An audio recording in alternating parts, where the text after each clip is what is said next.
পরের ক্যান্ডিডেট ভিতরে যান। বসেন। আমার বায়োডাটা স্যার। তোমাকে এত দুর্বল লাগছে কেন? অসুস্থ নাকি? কি হয়েছে তোমার?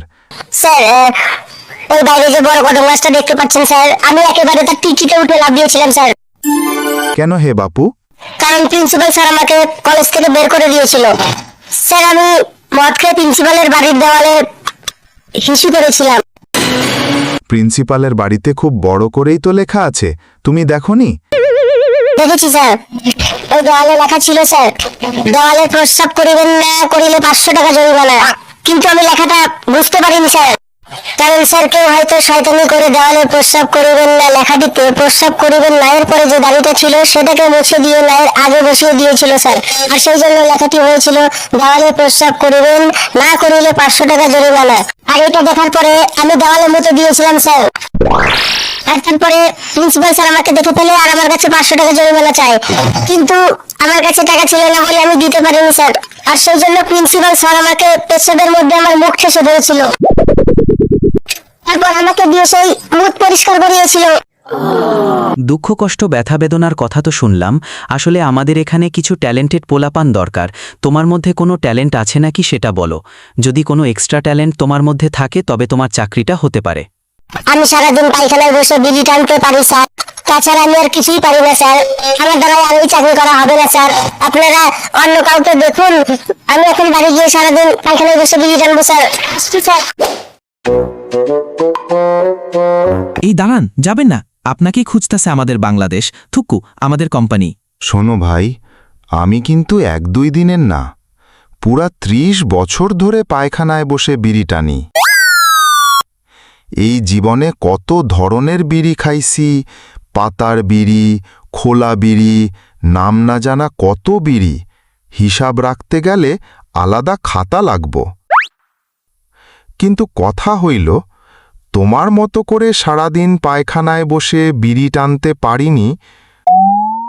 তোমার মতো হেভিওয়েট পায়খানা বস্তু আমি জীবনেও দেখি নাই।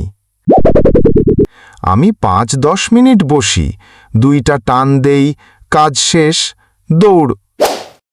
কিন্তু তোমার কাছে মনে হয় এটা দৈনিক ভ্রমণস্থল। তোমার এত ধৈর্যের এত রিজার্ভ তোমার কোথায় থাকে বলো তো? আমি তো 2 মিনিটেই পা ব্যথা, কোমর ব্যথা। তোমার তো মনে হয় আরাম করে সিংহাসনে বসছ।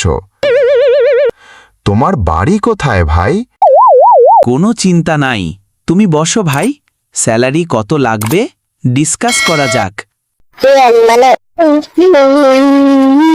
চাকরিটা আমি পেয়ে গেছি বেলা, শুনছো? এখন আর কেউ আটকাতে পারবে না।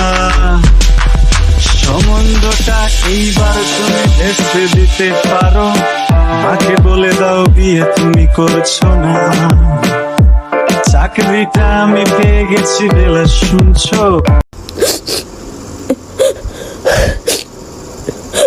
চাকরিটা এখন হলো, গত মাসে হলেই ভালো হতো।